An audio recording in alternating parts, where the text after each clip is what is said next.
and welcome to the Divorced Women's Guide podcast, where we talk about the things us divorcees are thinking, but not always talking about, as we turn our divorce into the best gift we've ever been given. And I do so with a little bit of sass and a whole lot of class. I am your host, Wendy Sterling, founder of the Divorce Rehab. I am here to support you in this transition phase of your life so you can start your new best chapter on your own terms. After all, that's what I did after my own divorce.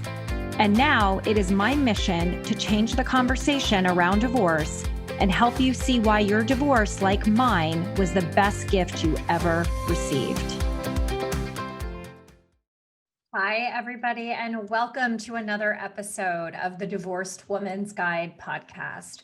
I am so happy that you have joined me today to talk about something that has continuously been coming up, not just in my group, but also across a lot of other places where I have been engaging in conversations with people going through divorce. And that is all around your money story.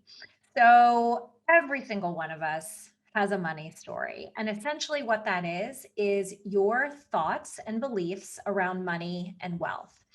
And that story is actually impacting how you think, what you feel, and how it is that you respond or react to money. And I believe that it's both conscious and unconscious. And many of those subconscious stories that you have been told, or they have been generationally passed down to you over the years, have influenced how it is that you are living every single day of your life. So what does that mean? It means how you view money, how you spend money, how it is that you manage your own money. And it's really important that your story be revealed. And your story is important because it will uncover for you on this journey where it is that you are on your path to accumulate your own personal wealth. Now, here's the thing. If you don't confront these stories and biases that you've created for yourself, what ends up happening is that you're limiting yourself. So you're limiting yourself based on what it is that you get to earn, what you save, what you keep. And I'm going to say it again in a different way, which is that you are not responsible for creating your current money story. The people that are actually the adults in your life, that you were hearing the story around money in your childhood. So both passively and actively, you've actually absorbed that story and it's been passed down to you. And as we get older, it's super, super important for us to be able to identify them and the thoughts that actually are holding us prisoner to money. So you get to start learning to detach the story from what your actual reality is. So right now, I want to invite you to think about what your money story is, or perhaps you have more than one and you have money stories. Think about what it is that you believe it to be. Now, remember that these are inclusive of your thoughts, your feelings, any narrative that you hold around money.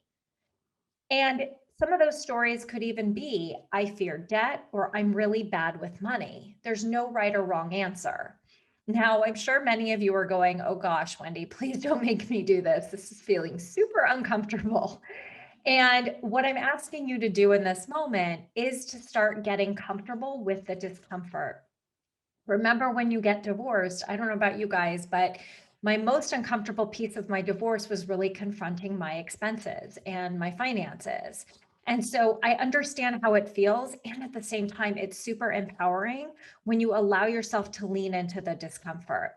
And the reason it's uncomfortable is because it's not always easy or straightforward. Well, guess what, guys? Welcome to life, right?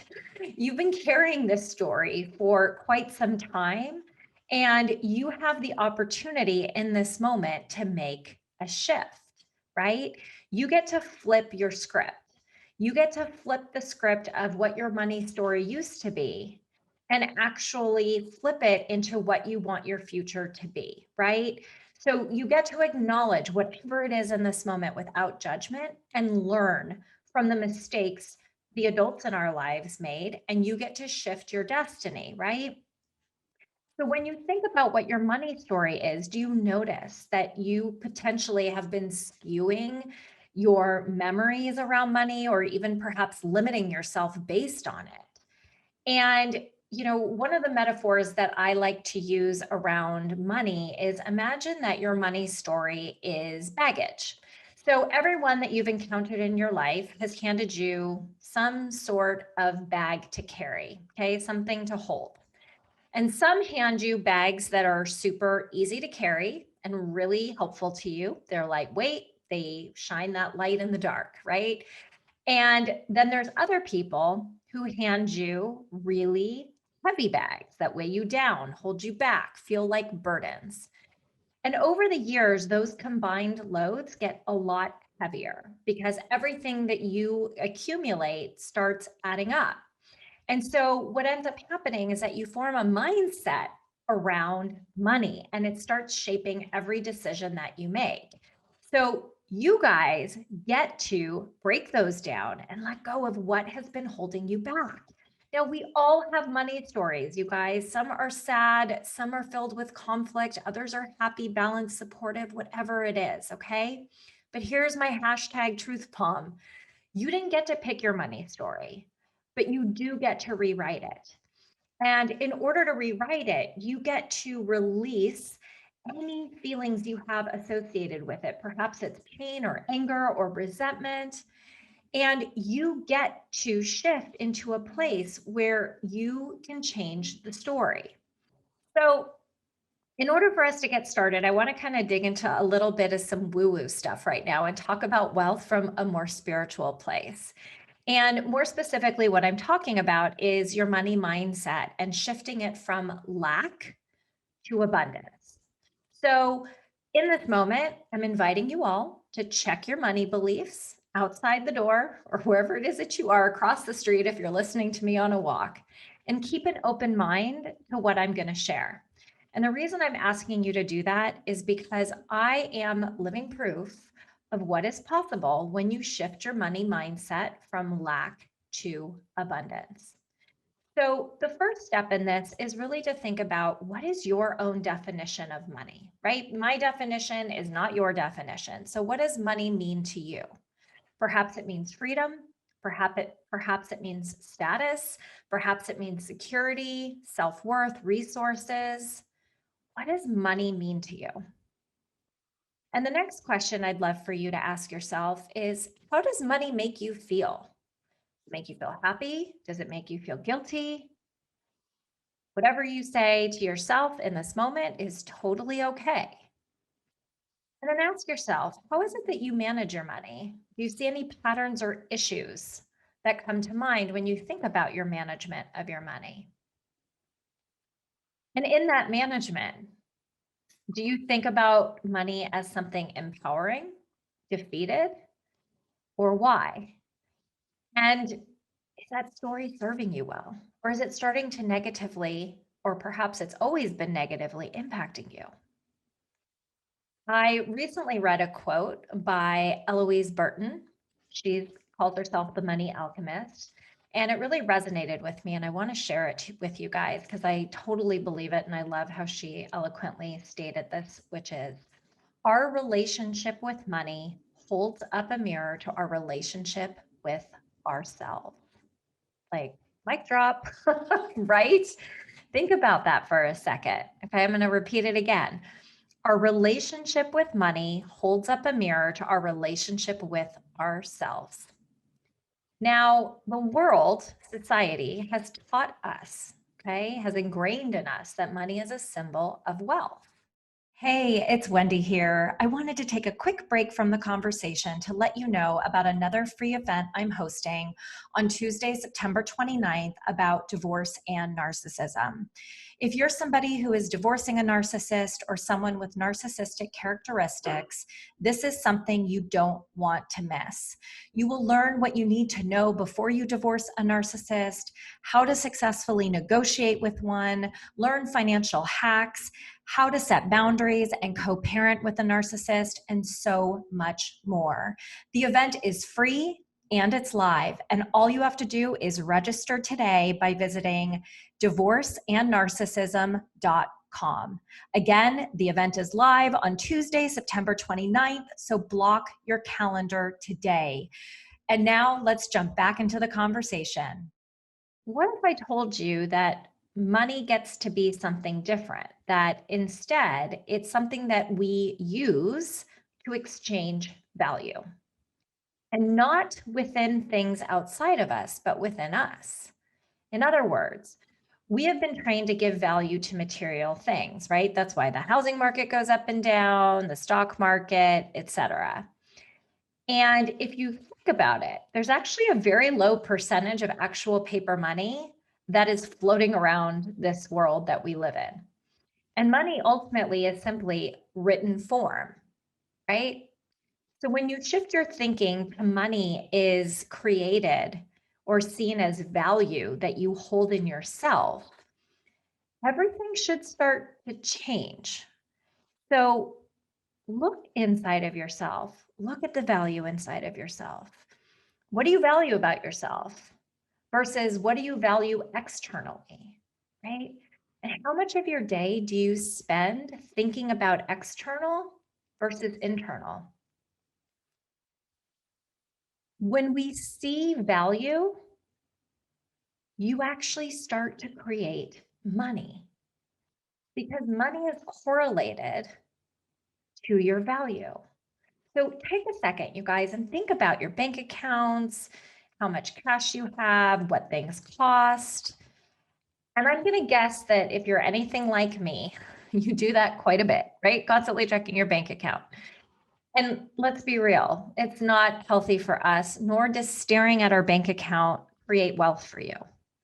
But what will is when you start looking inward and looking at the value within yourself and how it is that you get to start exchanging that value with other people. And what I've learned is that when you have value in yourself, you're actually able to increase that external money and wealth. Now, wealth is abundant, you guys. It is equally available to everybody and actually can be created by anyone at any time. And it is 100% your choice to create it or not. And I believe, and I say this to all of my clients and even people that I talk to on complimentary calls, is I believe that you are naturally creative, resourceful, and whole and have everything that it is that you need to create and increase your own wealth. Because to me, wealth is a state of being. You get to choose to be wealthy, which states that you're in complete control of your own world. And so once you guys choose to start shifting your ways of being, you will start seeing that your wealth and your money is already there. It's already been given to you. Now, you may not be experiencing it in this moment of now, but it's there. It's in a consciousness that you have yet to experience. And play with me for a second here about time, okay? Time, the only time that exists is now. And the thing that makes wealth seem not real is time, right? Time impacts how it is that you see wealth. Time does not exist. There's only the now, the only time that exists in the now.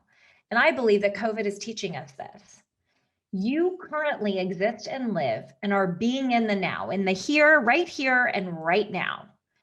And everything that you are creating is created around your thoughts. So if your thoughts specifically about money have limitations, you're creating limitations around money and probably time. And this all begins, you guys, with images and thoughts that you are creating in your mind, which I always say are stories, right? We're all great storytellers. And you have the power to start changing those stories right now because our minds are so powerful. You create what you think. And the reason I believe that the reason that we default back to that story, back to that wealth story, is a result of comfort. It is a result of us realizing that unless we're going to have money now, why even think about it?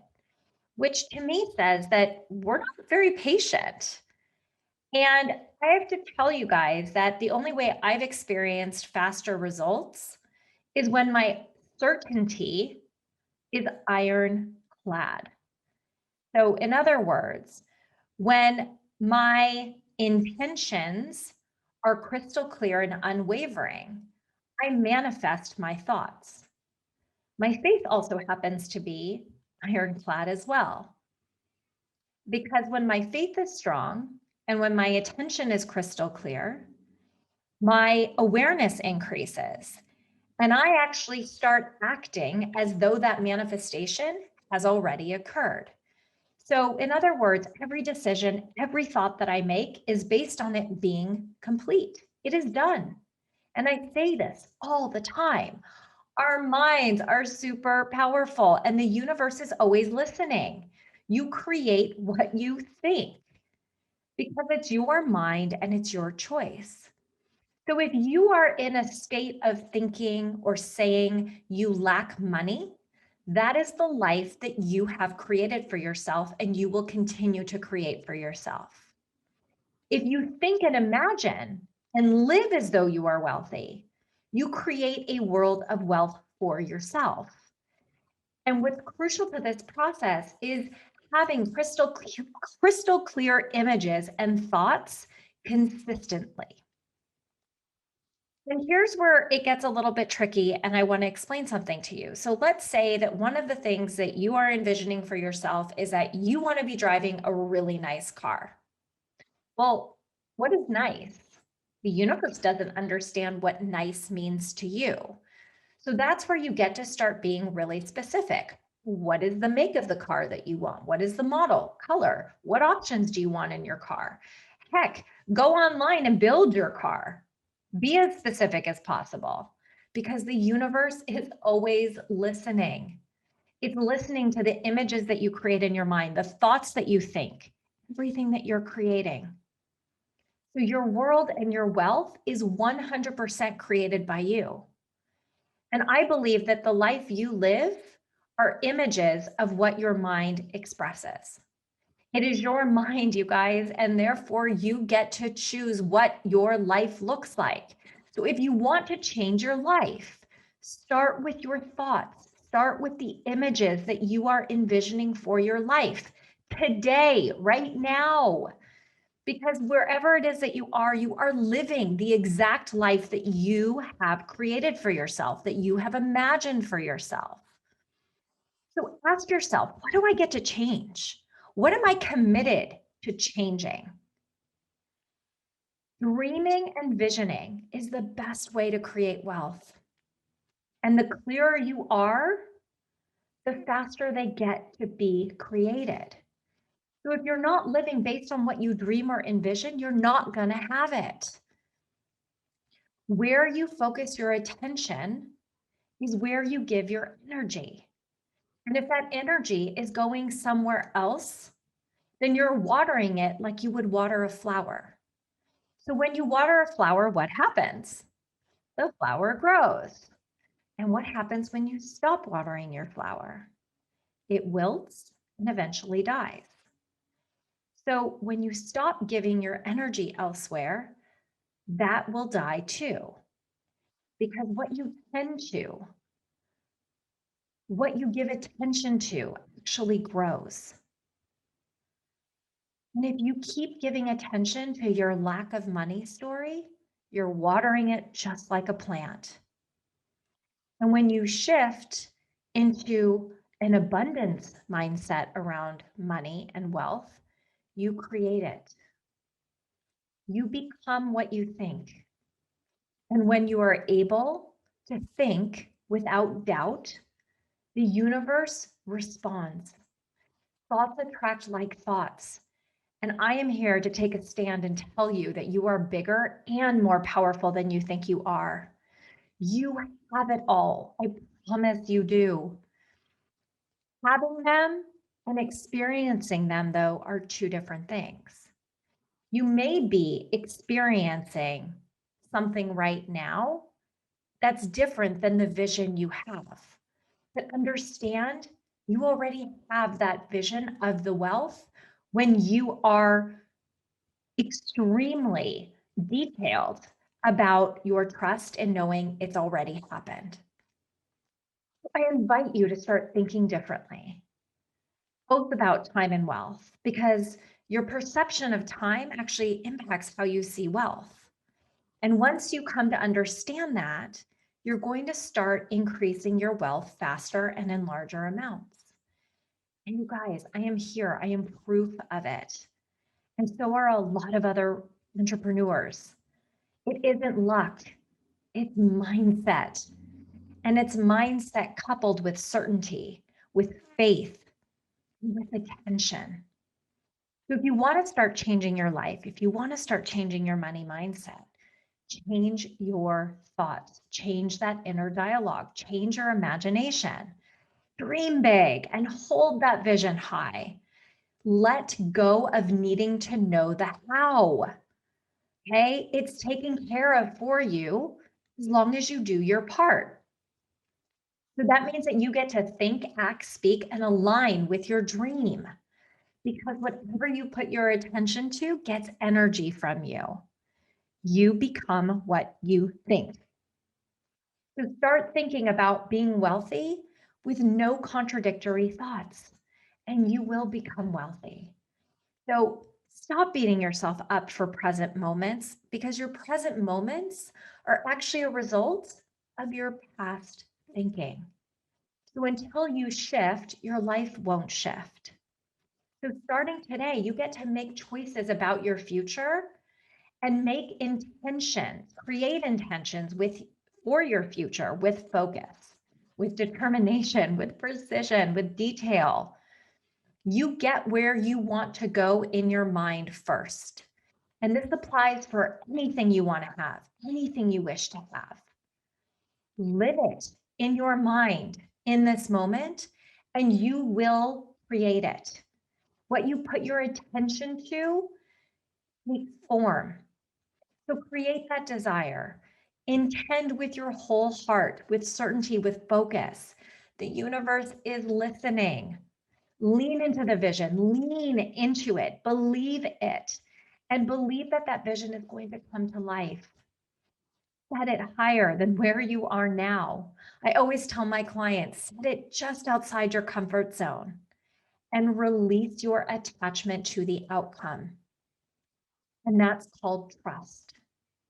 So once you already vision the outcome as already having happened, you then get to lean into trust that it's already taken care of for you and you will receive it. So that is today's episode.